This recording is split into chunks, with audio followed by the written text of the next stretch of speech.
12 तारीख को नगरी ज़मीन के मसले पर हम लोग आंदोलन को फिर से तेज करेंगे। तो फिर इरफान अंसारी वो जब भी रोड में गुजरते हैं, देखते हैं तो उनको क्या जग जाता है, आत्मा जग जाता है क्या, तुरंत बोलने लगते हैं कि आदिवासी ज़मीन में बनाएंगे।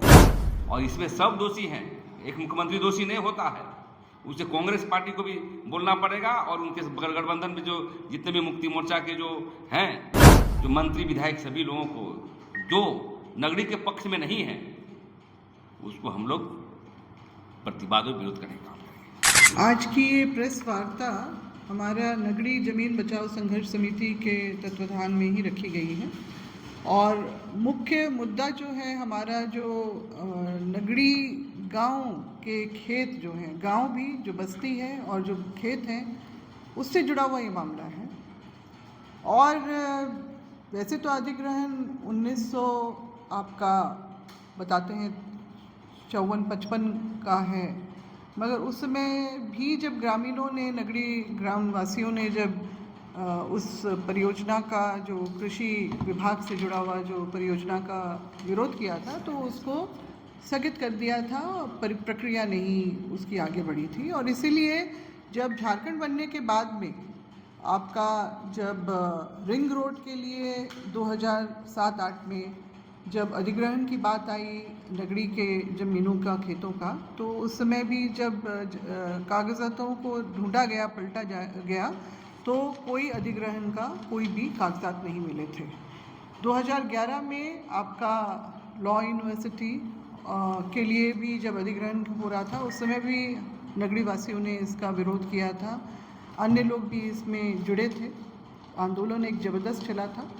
और इसके बाद फिर अभी पिछले साल 2025 में फिर से नगरी के जो खेतों पे जिस तरह से कब्जा किया गया था सरकार के द्वारा, जो उसको घेराबंदी की गई थी बिना किसी ग्राम सभा के, उसका पुरजोर विरोध इस बार ना सिर्फ नगरी वासियों ने या कुछ संगठनों ने, बल्कि पूरे राज्य की जनता ने इसके लिए अपना जो योगदान दिया था। पिछले साल जो हम लोगों ने हल जोतो रोपा रोपो वाला जो कार्यक्रम किया था, उसमें राज्य भर से हमारे जो लोग पहुँचे थे, तो उस वक्त तो स्थगित कर दिया था सरकार ने फिर से अपना जो प्रक्रिया, मगर अभी इस वर्ष फिर से जो है घोषणा हुई है कि रिम्स 2 बनेगा, क्योंकि रिम्स 2 की योजना को ही, प्रोजेक्ट को ही जो वहाँ पर नगरी में बनाने की बात थी,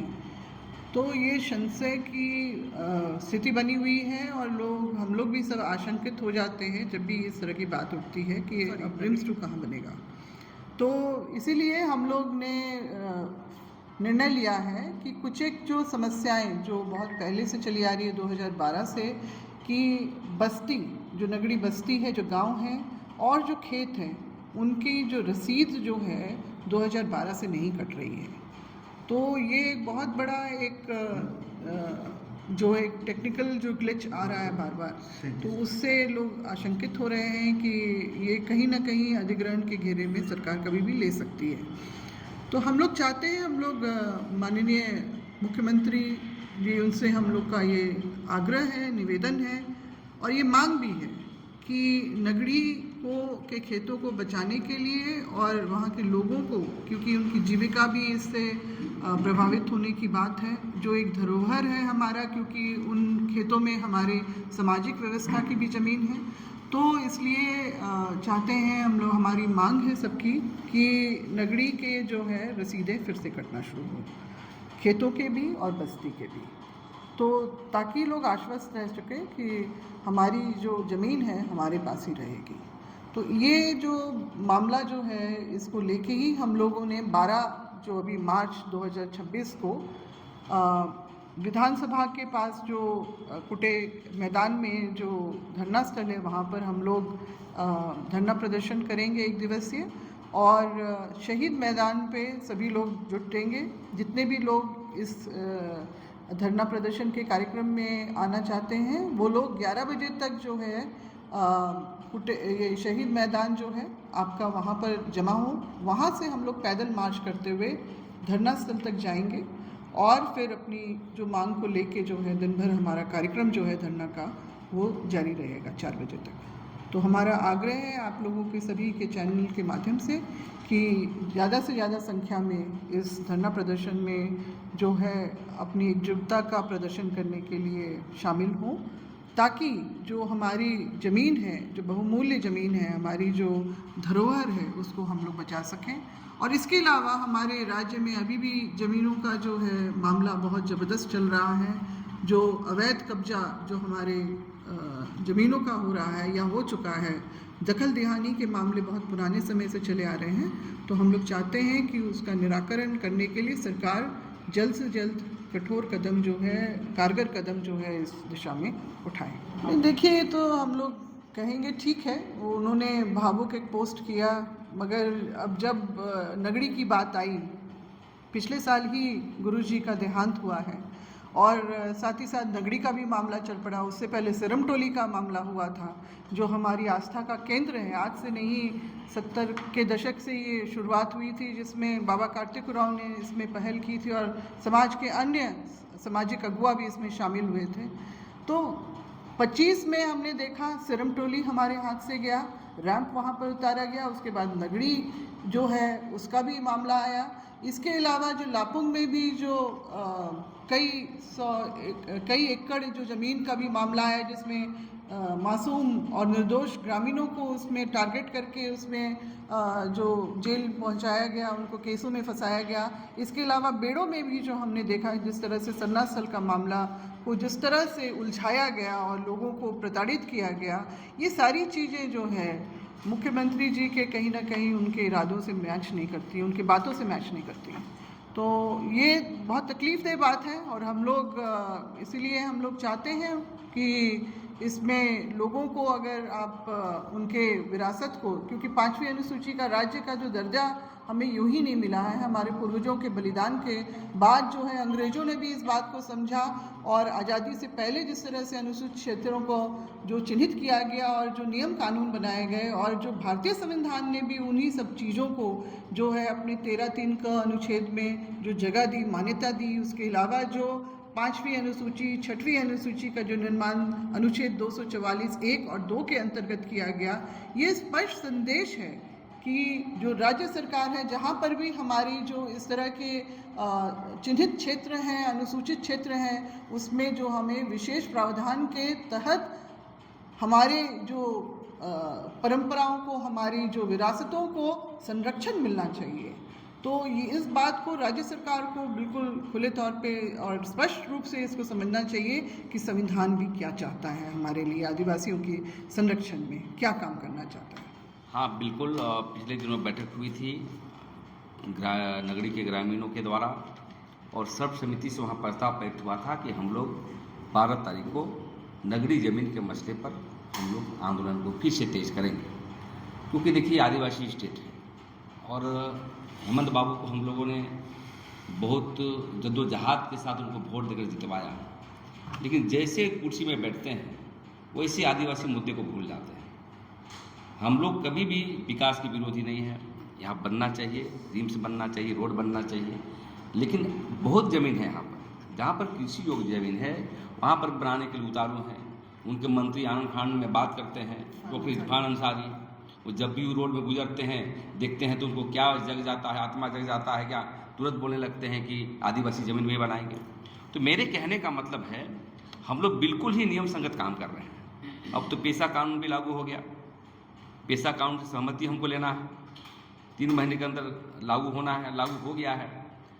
और भूमि अधिग्रहण कानून में भी 70% जो है सहमति की समस्या है, वो आप सहमति नहीं लिए हैं। आप कब आप अधिग्रहण किए थे बीज भंडार के लिए, जबकि वो ज़मीन नहीं लिया गया था। इसके बावजूद भी वहाँ के आदिवासियों का अवहेलना करके आप जो आवाज़ उठा रहे हैं कि वहीं बनाएंगे, तो इसीलिए हम लोग इसका विरोध प्रदर्शन करेंगे। दूसरी बात, रिम्स 2 का ही मामला नहीं है, अनेक मुद्दे पर आप देखे होंगे कि अभी ज़मीन लूट के संदर्भ में और जहाँ कहाँ अधिग्रहण हो रहा है हमारा पार्श्वनाथ पहाड़ में, तो सबसे महत्वपूर्ण चीज़ है रिम्स के मसले पर हम यही कहना चाहते हैं सरकार को और सभी कैबिनेट मंत्रियों को और विपक्ष को भी। हमें देखा है कि बाबूलाल मरांडी ने भी इस बात को उठाया है और लेकिन सत्ता पक्ष के लोग एक बात बोलने के लिए आगे नहीं आ रहे हैं।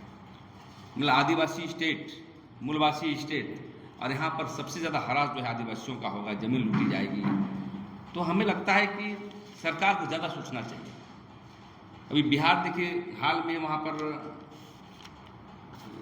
सरकार स्थापित हुआ है और वहाँ के जो रेवेन्यू मिनिस्टर हैं बहुत तरीके से कैबिनेट में पास कर रहे हैं वहाँ पर कि जो फर्जी तरीके से ज़मीन जो है कब्जा करेगा उसको काउंटर कार्रवाई किया जाएगा। एक्ट बन रहा है, रोज हो रहा है। यहाँ देख रहे हैं यहाँ का रेवेन्यू मिनिस्टर भी सोया हुआ है, मुख्यमंत्री सोया हुआ, उसको मतलब ही नहीं है। दिनों दिन गोलियां चल रही है, कौन मारा जाएगा कौन समझ में नहीं आ रहा है। मतलब आर्थिक सामाजिक राजनीतिक रूप से ध्वस्त है। ये सरकार को एक दिन में रहने का ये नहीं है, बदले सीएम यहाँ पर आदिवासी पर बार बार जो है आप जो है एक कमजोर कड़ी दे करके उसी जमीन को हस्तक्षेप करते हैं। कहाँ जाएंगे हम लोग? ना आपने नौकरी दिया, ना जमीन दिया, ना कुछ नहीं दिया। जहाँ जमीन देखते हैं वहाँ पर करना चाहते हैं। इसीलिए हम लोग फिर से जोर कर रहे हैं और हम समझते हैं कि 12 तारीख को हमारा जो प्रदर्शन होगा वो ऐतिहासिक होगा और सभी जो मंत्री विधायक सभी लोगों को जो नगरी के पक्ष में नहीं है उसको हम लोग प्रतिवाद और विरोध करने का काम करेंगे। आदिवासी की सरकार है, आदिवासी मुख्यमंत्री, आदिवासी मंत्री, पेशा कानून भी लागू हो गया, तो आदिवासियों के हितैषी बनने के लिए होड़ मची हुई है और आदिवासी को ही ठगा जा रहा है अलग अलग मोर्चा। बिल्कुल बिल्कुल, देखिए ये झारखंड मुक्ति मोर्चा ही नहीं, गठबंधन और भारतीय जनता पार्टी और अनेक, पहले कोई आदिवासी नहीं करता था। वो तो जागरूकता हुए हम लोग, तो हर पार्टी अपनी बात करती है कि आदिवासी का विकास होना चाहिए, आदिवासी का विकास होना चाहिए। कभी सुना है कि जमीन लूट के मसले पर कोई एजेंडा में रखता है? कोई उसकी एजेंडा में हो, चाहे चुनावी घोषणा पत्र में कि आदिवासी जमीन की लूटी हुई है उसको वापस करेंगे, कभी नहीं सुना होगा आपने। तो देखिए हम लोग सजग व्यक्ति हैं और सोशल पॉलिटिक्स करते हैं और पॉलिटिक्स और सामाजिक कामों की जो वो पराकाष्ठा है वो बड़े पैमाने पर आपको सभी मिलजुल कर बचाना चाहिए। हाँ, आपका सवाल सही है कि आदिवासी है तो क्यों नहीं कर रहा है। अब आदिवासी तो है, कुर्सी तो कोई आदिवासी का नहीं होता है, लेकिन देखिए जो उसके विचारधारा, जो इसको ब्रेन को तो नहीं बदल पाएंगे। उनके ब्रेन में जो है पूंजीपति घुसा हुआ है, आदिवासी लूटने की प्रवृत्ति घुसा हुआ है। तो मैं ही कहना चाहते हैं थोड़ा सा भी यदि गुरु जी का क्या एजेंडा था, दिसुम गुरु जिसको हम लोग बाप मानते हैं, उनकी एजेंडा क्या, लड़ाई हुई क्या हुई थी? जमीन पर हुआ था, साहूकारी पर हुआ था, और उनके बेटे उल्टा कर रहे हैं। कभी भी नगरी वाले को मैं बता देना चाहता हूँ, कभी भी बुलाया नहीं इन लोग। बुलाया होगा तो मान लिया जाए। राजनीति इतनी स्तर गिर गई है।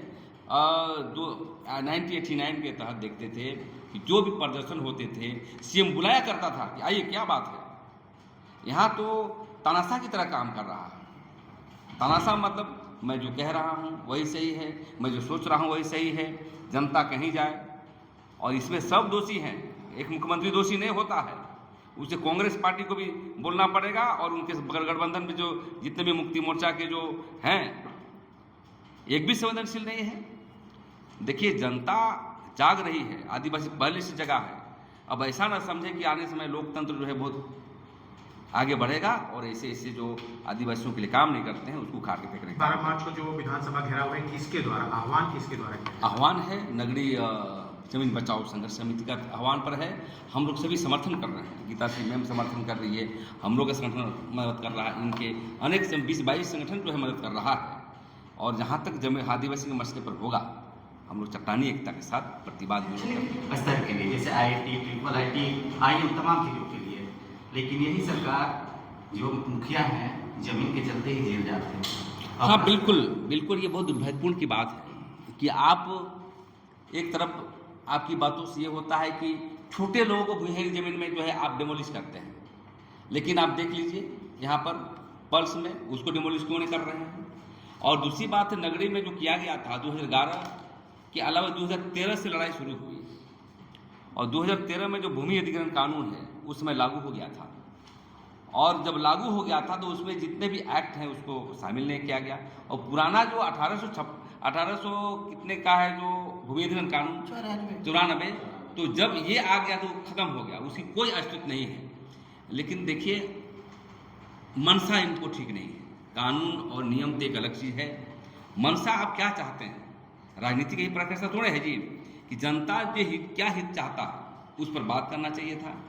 लेकिन देखिए सबसे खराब तो मैं यही बोलूँगा, बोलना नहीं चाहिए, यहाँ के आदिवासी नेता ही खत्म है और गैर राजनीतिज्ञ हैं वो लोग, संवेदनशीलता नहीं। कितना देखते हैं और ब्यूरोक्रेट का ही राज चल रहा है। अच्छा, नहीं देख रहे हैं आप, जब पॉलिटिकल का पावर लकवाग्रस्त हो जाता है तो नौकरशाह बरियार हो जाता है। देखिए हर जगह दारू के घोटाले में नौकरशाह, बालू का घोटाले में नौकरशाह, नेता का जुबान चुप है।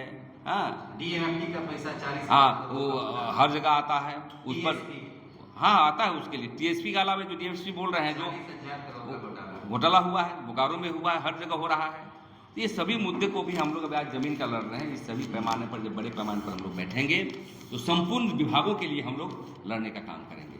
तो इतना ही मैं कहना चाहता हूँ कि ज़मीन के मसले पर सरकार से हम कहना चाहते हैं कि कुर्सी कभी नहीं रहा है। लालू का एक समय कुर्सी था, हट के नीतीश कुमार आ गया।